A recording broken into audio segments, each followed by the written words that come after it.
வணக்கம். ஹாய்.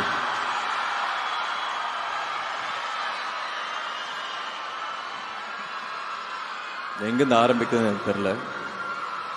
2011 வந்து மெட்ராஸ் டாக்கீஸில் ஒரு அனௌன்ஸ்மெண்ட் வந்தது, கடல்னு ஒரு படம் பண்ணுறாங்கன்னு. நான் எப்பவும் போல் ஃபோட்டோஸும் சிடியும் எடுத்துகிட்டு போய் ஆஃபீஸ் வெளியே நின்னேன். ஒரு 2 நாள் நின்னேன். ஃபோட்டோஸ் வாங்கினாங்க. இல்லை, எனக்கு சாரை பார்க்கணும்னு வெயிட் பண்ணிட்டே இருந்தேன்.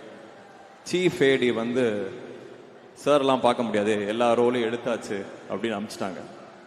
3 நாள் கட் பண்ணால் திருப்பி வந்தேன். என்னப்பா வேணும் அப்படின்னாங்க. இல்லை, தமிழ் தெரிஞ்ச ஏடி அசிஸ்டன்ட் டைரக்டர் தேடுறாங்க, எனக்கு தமிழ் நல்லா தெரியும் அப்படின்னு. இபியை மீட் பண்ணுங்க, சிவா ஆனந்தன் ஒருத்தர் இருப்பார், மீட் பண்ணுங்க அப்படின்னாங்க.